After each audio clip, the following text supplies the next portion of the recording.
Okay, now Dundee may be a little bit of a problem for self-driving cars.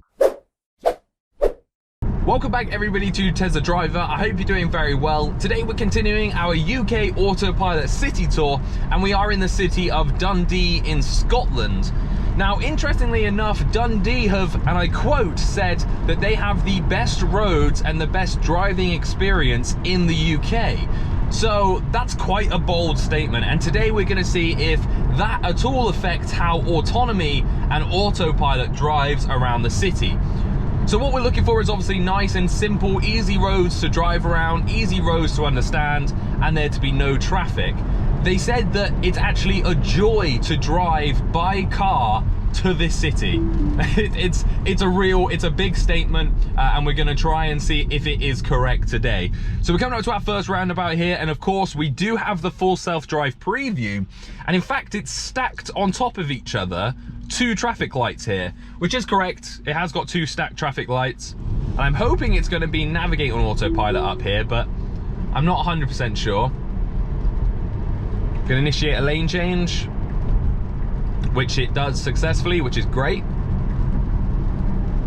And again, I think that's because this is a closed off dual carriageway. That's why it let us do that on this road, whereas in some roads it obviously doesn't let us do that. Dundee has like a ring road around the outside of it, which is what we're going on at the moment, and I've got to say it's very nice. It's a 50, it's a good speed, it's just, you know, nice and chilled. And then in the center it does look pretty busy, but then there's also a big bridge that I'd like to go over to end the video as we go out of Dundee. So there are some cool things to see around here, and I believe that Dundee is like the city of culture or something like that to Scotland, which is nice to have a look around. Now we are doing this at 7 AM on a Saturday, just after the whole coronavirus kind of pandemic has been announced and everything, so I am expecting it to be a bit more quiet. Now I initiated that lane change there because I saw the lorry coming on. The car, however, doesn't seem to see on and off ramps yet, and it won't tell you to get on or over or anything like that. So hopefully, again, that's something that will come in an update where it can just see if something's about to join the carriageway.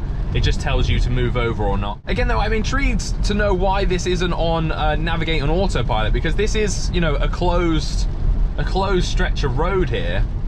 What I was really surprised about actually was the fact that Tesla haven't decided to put in their visualization the actual Tesla superchargers themselves. I was looking at them just obviously as I drove up and parked at one, and the car was looking at it, and I was like, why isn't that showing that? That should be pretty high up on their like useless lists of things for the car to show.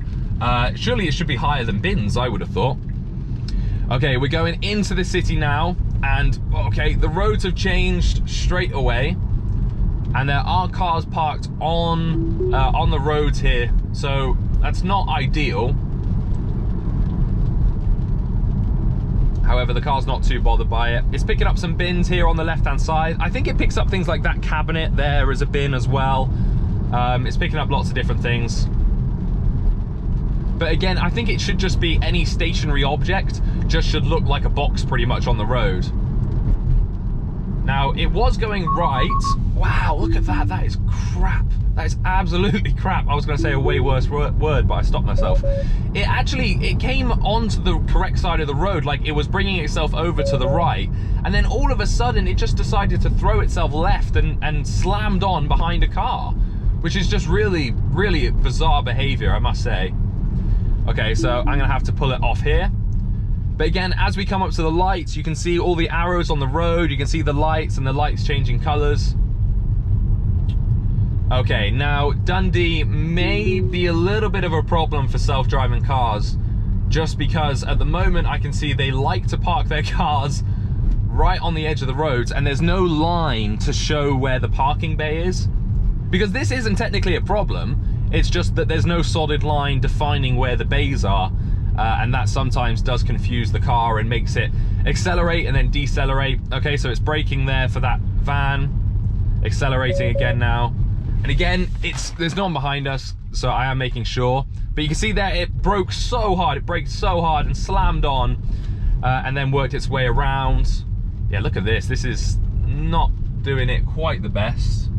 So I'm going to let it attempt this roundabout itself, and it aborted there last second, which is a bit of a shame because it was actually going around it. It was just going around it really quite slowly. So I was meant to be going right back there, but I missed the turning. So we'll go down here instead. Yeah, again, this is going to be really tough for the car to do this. It said it would do it for a split second, and then it turned itself off again. Okay, again, we've got some more like cobblestoney roads, which without lines on, you can see that the car is just not picking anything up, and it is refusing to drive itself. Whoa, okay, so it was worried about that car on the left there, as if I was going to crash into it somehow. I'm not sure if navigate on autopilot will work down here, but it is a closed road. No, it doesn't look like it. It's just staying on normal autopilot for these roads. Now, this area and this type of road is really good, and it's nice to drive, and autopilot works really well with it.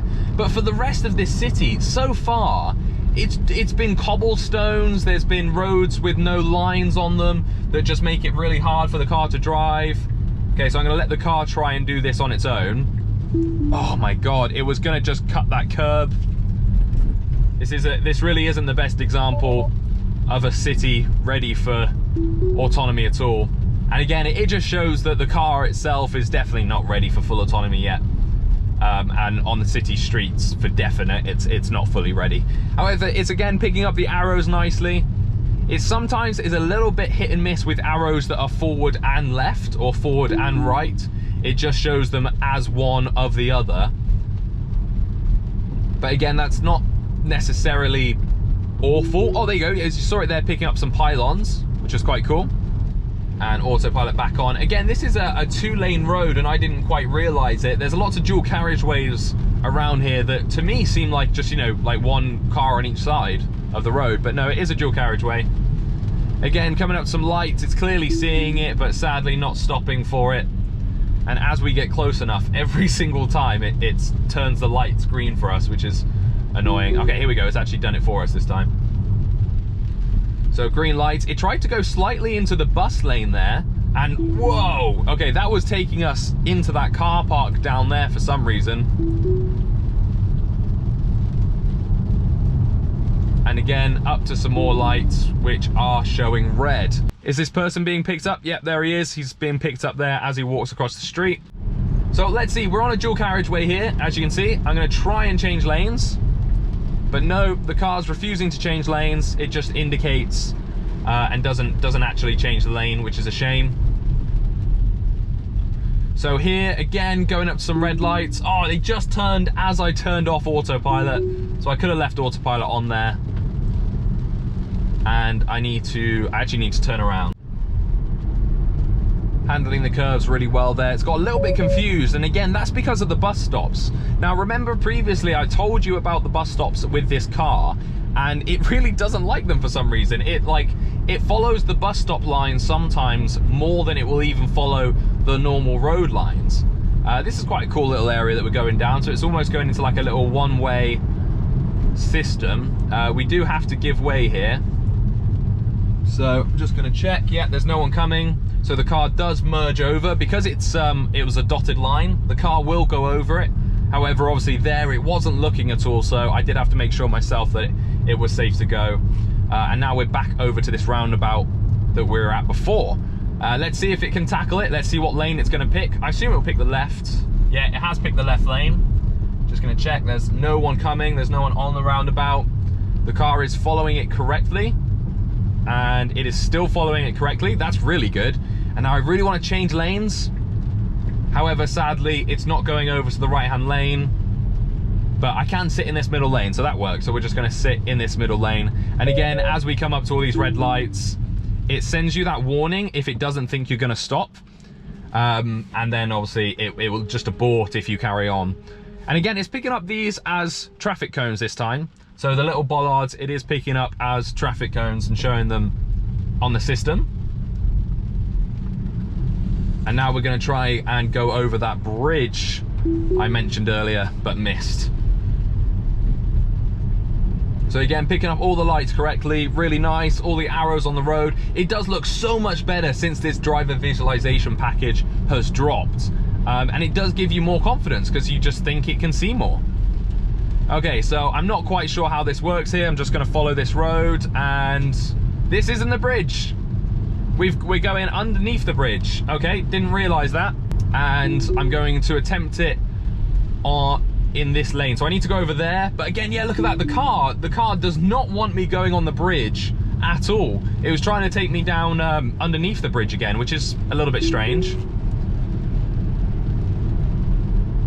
And here we go, up and over the bridge. The speed limit on the bridge is 50. So bring it up to 50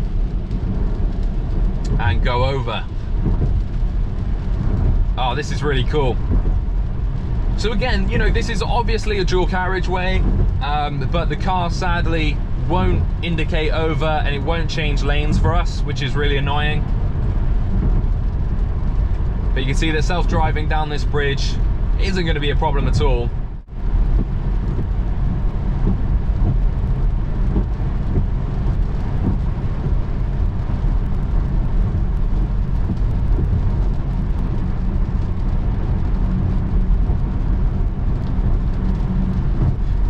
As expected, no problem at all there over the bridge. It did actually nag me 4 times though to make that 5 times to touch the wheel.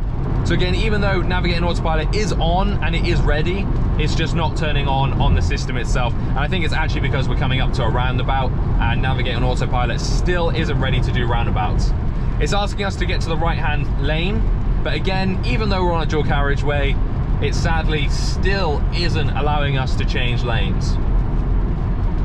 And I'm going to bring it right down for the end of this video, and I'm going to give it an attempt at this roundabout if I can, if there's not others on it or around.